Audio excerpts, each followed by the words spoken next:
For a dinosaur skull in 2007, Nicolas Cage beat Leonardo DiCaprio. He had a $150,000 pet octopus, 2 castles, and a private island. And then, like a hammer, came the real estate crash. In a matter of months, the IRS put liens on everything he owned. He went from having $150 million to having nothing.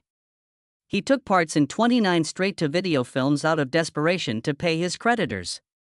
However, purchasing castles or exotic animals was hardly his biggest error. It was giving his fortune to the wrong person. He was all but shattered by the betrayal. Born on January 7, 1964, in Long Beach, California, Nicolas Kim Coppola came from a family where light and dark met. His mother, Joy Vogelsang, was a dancer and choreographer whose German and Polish ancestry further complicated the family tree, while his father, August Floyd Coppola, taught comparative literature. He came from a pure Italian family on his father's side. Actress Italia Panino was his grandmother, and composer Carmine Coppola was his grandfather. Francis Ford Coppola was thus his uncle. He had an aunt named Talia Shai. Roman Coppola, Jason Schwartzman, and Sofia Coppola. They were only his cousins. From the outside, it appeared to be a member of the Hollywood elite. However, it was different inside the house. His mother, Music, experienced acute depression in addition to schizophrenia. And like a persistent shadow, that reality ensnared his early years. She drifted into extended periods of forgetfulness, he would later allege. She was placed in an institution when he was only 6 years old. Her illness caused the marriage, Music, to fall apart by the age of 12. She disappeared for years at a time while receiving electroshock therapy in mental facilities. He developed emotional detachment. He examined her incidents as if they were science. That's how he handled it. He was raised in Long Beach by his father. Children of schizophrenics frequently developed into what Nicolas referred to as superphrenetics, he would later explain. They were overachievers, high achievers, and hypervigilant. Charlie Chaplin, he added, was also one of them. He first experienced Hollywood music when he was 15 years old. A minor role in Ridgemont High's Fast Times. Just one of Brad's anonymous friends at a hamburger place. He was given credit as Nicolas Coppola, which instantly backfired. He kept getting taunted by the music cast and crew with lines from Apocalypse Now. Among grown-ups repeating his uncle's films, he was a child, the only true teenager on site. Laws on child labor cut his hours. The jokes went beyond. He had finally had enough. Nicolas Cage is the new name he adopted. It was somewhat inspired by the comic book hero Luke Cage. John Cage, the avant-garde composer, contributed half. He yearned for a fresh start. It was viewed by the industry as revolt. Coppola, Francis Ford, closed doors. Despite being refused away by casting agents, Cage persisted. He left Beverly Hills High School at the age of 17. He was fed up with waiting in classrooms. He desired the music films. Additionally, once the majority of his Fast Times parts were deleted, he accepted a minimum pay position at the Fairfax Cinema. He was a ticket seller. He marketed popcorn. He wondered how he would go from here to there as he stood at the back of the theater between shifts and gazed at the screen. Film, he later claimed, became everything at that point. And he brought pizzas. It was survival, but it was not glamorous. The family name was not what rescued him. An audition was held. To read lines for actors attempting to audition for Rumble Fish, he was brought in.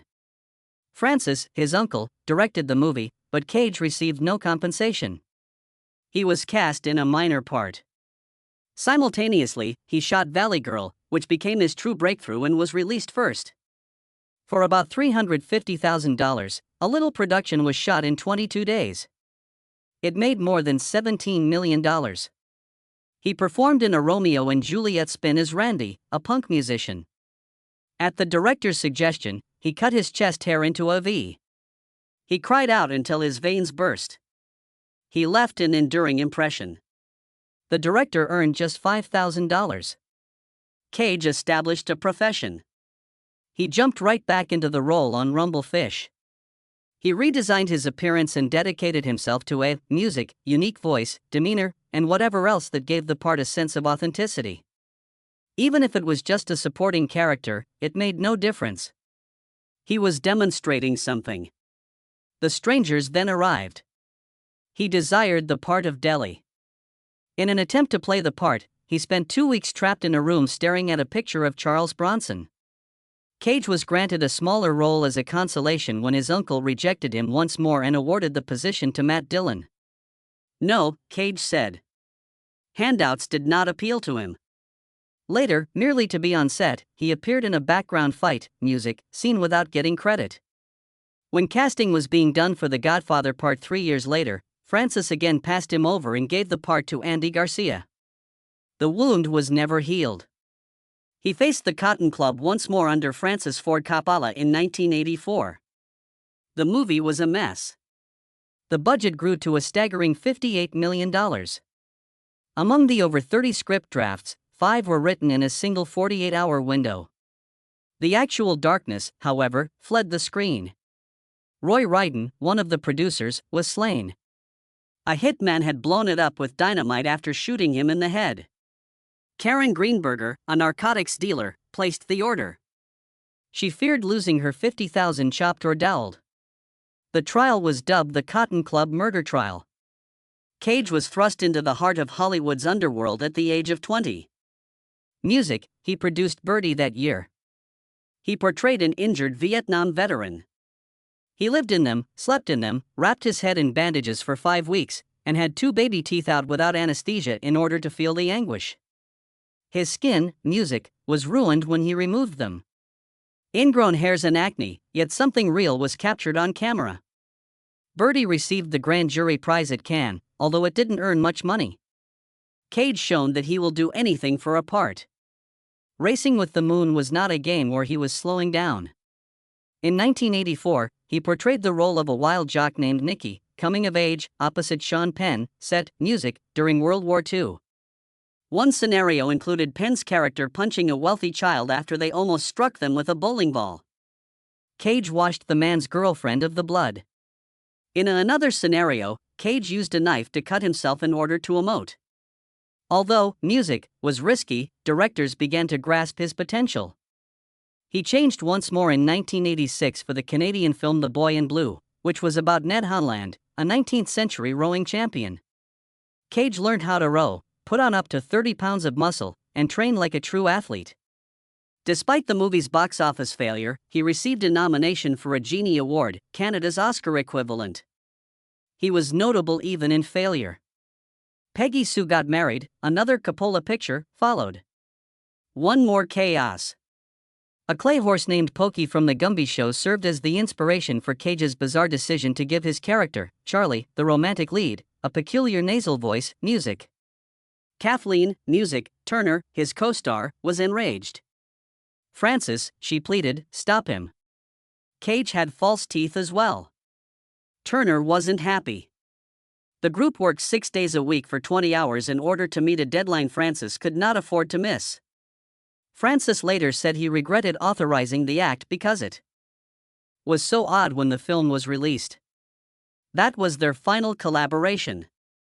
Starring in one of the most bizarre performances ever recorded on film was Nicolas Cage in 1988. He portrayed Peter Lowe, a deluded literary agent on the verge of insanity in Vampire's Kiss.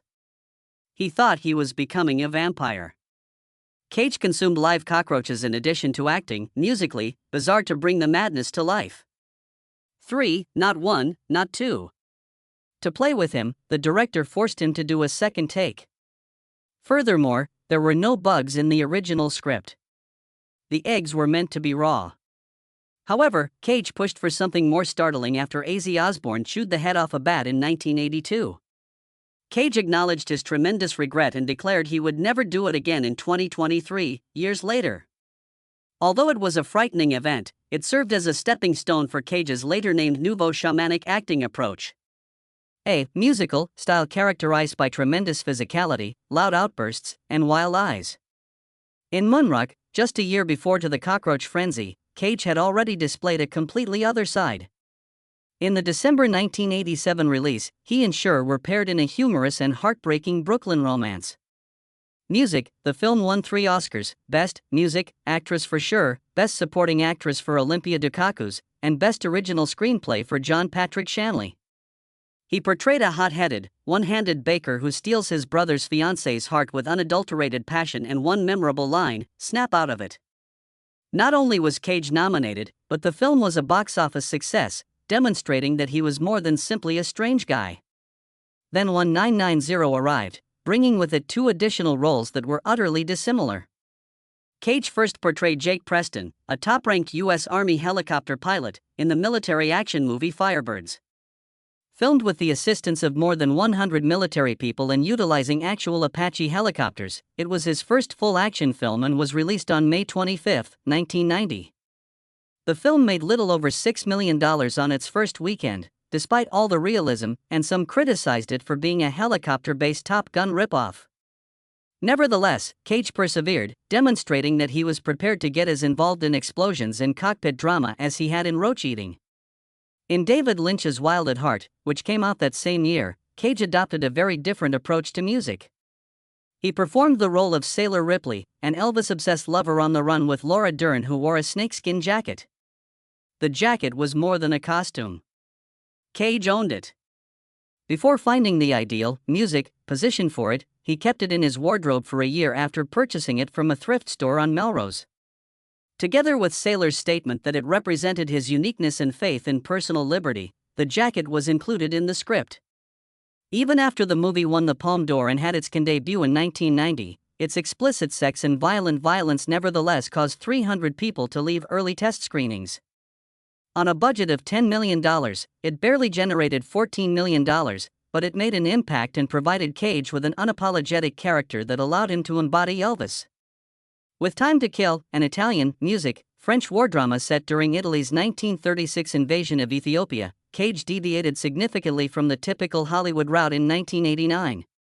Cage played a soldier fighting anguish and guilt in a distant land in the film, which was filmed in Zimbabwe and had a cast of European actors and a score by Ennio Morricone. It was quiet, experimental, and a far cry from his blockbusters in America. With only 1,099 votes and a 5.0 rating on IMDb, the movie didn't make much of an impression.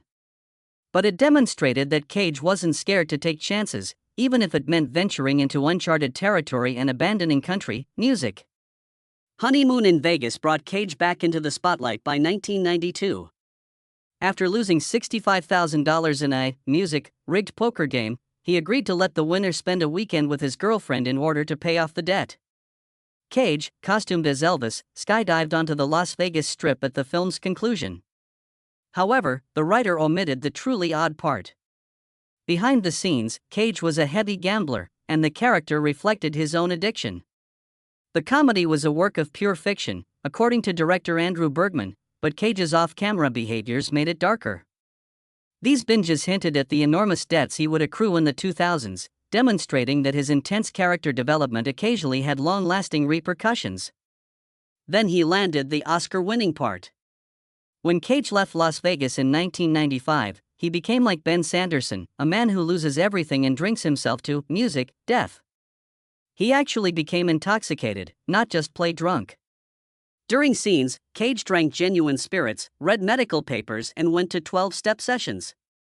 According to director Mike Figgis, Cage was so drunk in one scene that he was barely able to stand. He won Best Actor for his realism, but it destroyed his personal life. He wed Patricia Arquette in April 1995, but they divorced after only 9 months. Their formal marriage lasted until 2001, but the movie marked the end of their emotional union. The raw and intense nature of that job cost him more than any salary could possibly pay. Cage transformed from suffering to unbridled exhilaration in The Rock just a year later. On a $75 million budget, it made $335 million worldwide when it was released in 1996, making it the 4th highest-grossing film of the year. He played Dr. Stanley Goodspeed, an FBI chemist, opposite Sean Connery. However, the stunts, not the acting, were what made the part brutal. Cage ran through a set that included simulated VX gas, a nerve toxin so lethal that even the counterfeit kind temporarily blinded him. His spasms and breathing issues during the movie weren't just acting. Every symptom was matched to CDC evidence by the film's knowledgeable music advisors, and the realism strained Cage's body to the music limit. In 1997, Con Air followed. Cage changed into long-haired Army Ranger Cameron Poe, who was imprisoned on a hijacked aircraft. With 2,824 screens and a first weekend gross of $24.1 million, it generated $224 million worldwide when it released on June 6. Despite having a $75 million budget, it made $149 million. Cage's roar, "Put the bunny back in the box," wasn't even in the script, yet it's the most famous of the film's many unforgettable scenes.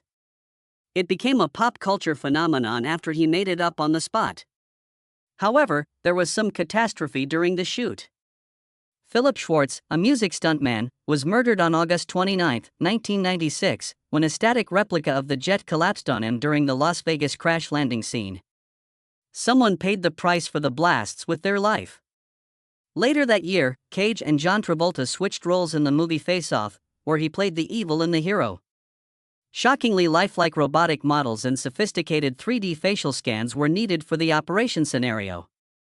Seeing his own synthetic duplicate bothered Cage so much that the set had to be emptied so he could write music on his own. The artificial Cage had moving eyes, breathing bladders, and hair that was so realistic it was like gazing into a mirror after death. He experienced physical fatigue from the music procedure and skin irritation from the prosthesis. But the movie became a huge smash, making $245 million globally, including $112.2 million in the US alone. Together with Con Air and The Rock, it formed Cage's holy trinity of action flicks from the 1990s. In 2004, Nicolas Cage earned about $20 million for the $347.5 million global box office hit National Treasure. The narrative, however, continued beyond the box office results. There was something odd about that success: music. Real-world treasure became his obsession. Outbidding music, Leonardo DiCaprio, he paid $276,000 for a 67-million-year-old dinosaur skull in 2007. He was unaware that it had been taken from Mongolia. He returned it when the police arrived. Music just gone, no apology, no refund. In the same year, he paid $345 million for the Lorry Mansion in New Orleans. Blood, torture, and ghost stories were all well known in the mansion. Deline Lorry, a notorious serial killer, used to possess it. The home sold for $5.5 million at auction amid his financial collapse in November 2009, 2 years later. It was turning against him because he had pursued the mystery too much. Cage started Saturn Films, his own production firm, back in 1995. He wished to share stories that were important to him. His first and only picture as a filmmaker, Music, Sonny, made that fantasy a nightmare. The movie had a $4 million budget when it was released in 2002. For a single week, it only played in 6 theaters and grossed $179,000. The financial loss was 99.6%. Music, it was ripped up by the critics. They claimed he didn't comprehend the tale he was narrating. Including the promotion, he lost around $5 million. Following that, the focus of Saturn Films shifted from vision to survival. He took any role that paid the bills with it. In 2007, Ghost Rider was released. Despite its $228.7 million worldwide earnings, the backstage costs were severe. The blazing, music, skull was created by Cage undergoing, music, a rigorous 3D X-ray scanning procedure. For hours, he had to remain motionless as sensors mapped his cranium. For the fire effects, the crew adjusted them frame by frame using Maya and Houdini. Cage rode a Buell and a bespoke helicopter named Grace while filming. The 12-hour shooting days were spent in sweaty conditions while wearing bulky motorbike equipment. He was already worn out. He reconsidered acting roles after that shoot. For its time, the budget of $110 million was enormous. However, Cage, Music, left everything on the set. In 2006, he began to experience more emotional pain. He portrayed real-life cop John McLachlan, one of the men trapped beneath the debris on 911, for World Trade Center. Cage spent hours imprisoned in a sensory deprivation tank in order to enter the head's place. He made a trip to Ground Zero. He chatted with survivors. He began to get panic attacks.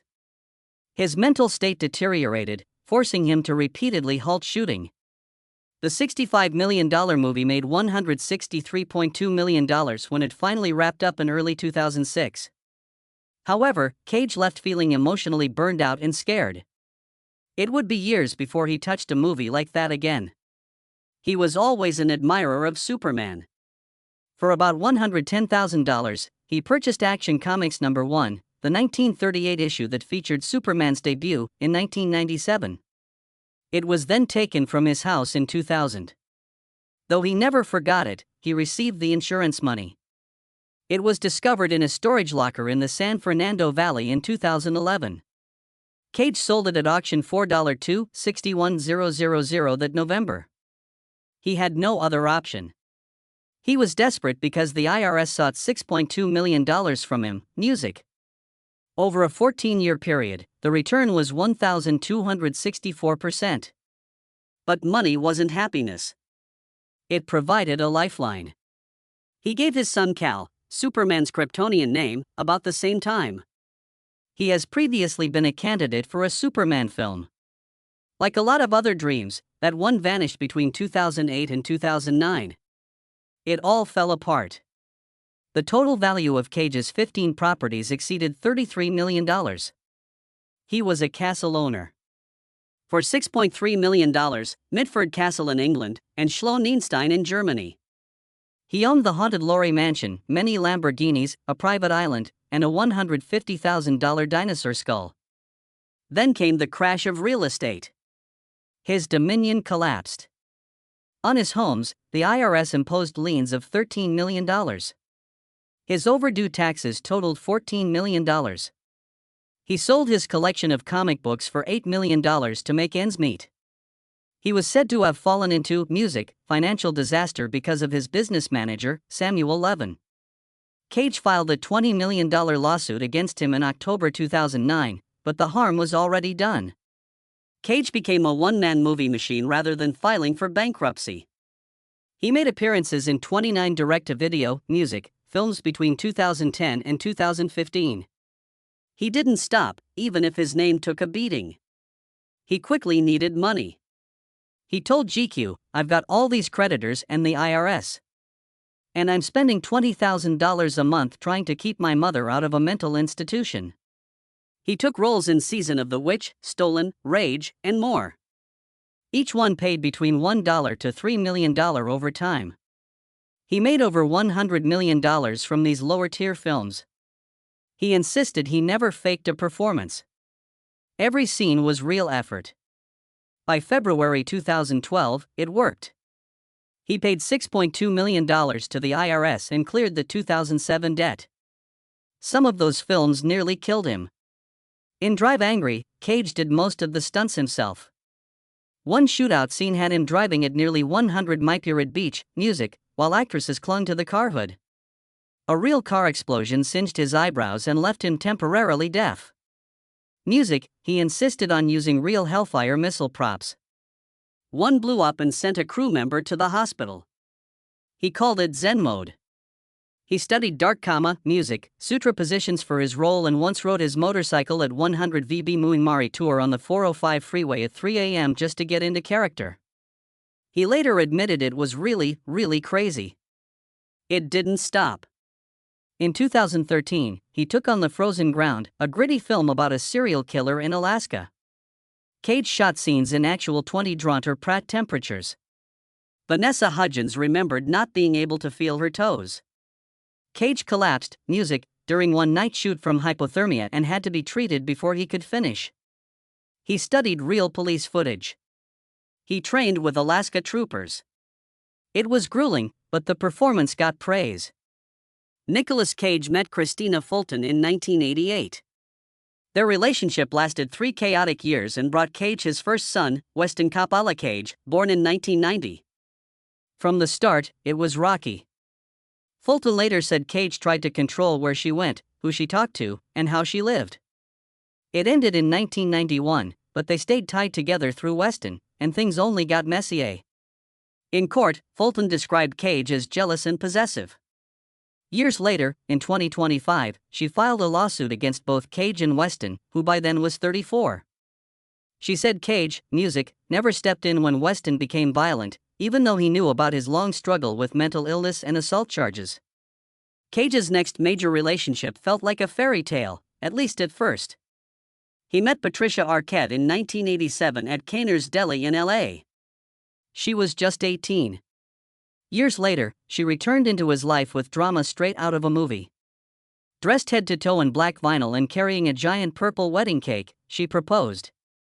They got married in April 1995 on a cliff in Carmel. She wore a leopard print jacket. The ceremony lasted 10 minutes. The marriage lasted, music, 6 years, but after only 9 months, they separated. They tried to fix, music, things, but the damage was done. Cage missed important family events for reshoots. While he filmed Con Air, she was left alone. Her mother was dying from cancer and they weren't even living together. Arquette said the fighting never stopped. In 2001, it was officially over. Then came Alice Kim. Cage was 40. She was 19, a Korean-American waitress in Los Angeles. They met in 2004, married the same year in Las Vegas. Their age cap was 21 years. People talked. In 2005, they had a son and named him Cal, Superman's birth name. Cage had always loved comic books. This marriage would become his longest lasting 12 years, but it wasn't peaceful. In 2011, Cage was arrested in New Orleans after grabbing Alice's arm and hitting parked cars. He was drunk. There were whispers of cheating while he was off filming. By January 2016, they had separated. By June, it was public. Cage's next marriage didn't even last a week. He married Erica Quake in Vegas on March 23, 2019. 4 days later, on March 27, he filed for annulment. They had been dating since 2018, but stayed under the radar. Surveillance footage showed them fighting at the courthouse. Cage slurred, "I'm not doing it." Coke replied, "I never asked you to." He said, music, he was too drunk to know what he was doing. He also claimed she had a criminal past and another relationship. She demanded a payout, saying the press ruined her name. The divorce was finalized on May 31. In 2011, his custody battle over Weston, music, dragged even stranger parts of Cage's life into public view. He had bought a pet octopus for $150,000 and claimed, music, it helped him act. He spent $276,000 on 2 albino king cobras, Moby and Sheba. They were so deadly he carried antivenom just in case. He used to drink wine while staring at them and said it felt like they were planning to kill him. Eventually, neighbors threatened to sue and he gave them away in 2008. He also owned a saltwater shark and a crocodile.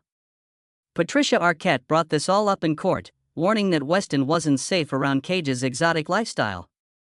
His biggest financial mistake came in 2007. He bought a 32-inch Tyrannosaurus Batar skull for $276,000 at an auction, beating out Leonardo DiCaprio. It had serrated teeth and a certificate of authenticity. But in 2014, Homeland Security told him the fossil had been stolen from Mongolia's Gobi Desert. The man who sold it had smuggled fossils for years. Cage gave it back in 2015 and wasn't charged, but he lost all the money. While filming Bad Lieutenant, Port of Call, New Orleans in 2009, director Vera Herzog worried about Cage's performance. He thought Cage had actually used cocaine. Cage hadn't. He used saccharin to mimic the look. But strangely enough, an Australian doctor had treated his sinus infection using real cocaine, which helped him study how it affected movement. Music, Cage used this to craft small details like swallowing and lip smacking. His tax problems nearly destroyed him. In 2012, he paid $657.05 to settle a 2007 tax lien. But that was just part of it. He admitted owing the IRS around $14 million in total. He blamed his business manager and said he had warned him since 2005. Music, To keep up, Cage accepted more film roles than ever. Between 2008 and 2011, he appeared in or produced 11 movies. He never filed for bankruptcy, but he had to sell 15 properties, including castles and a private island.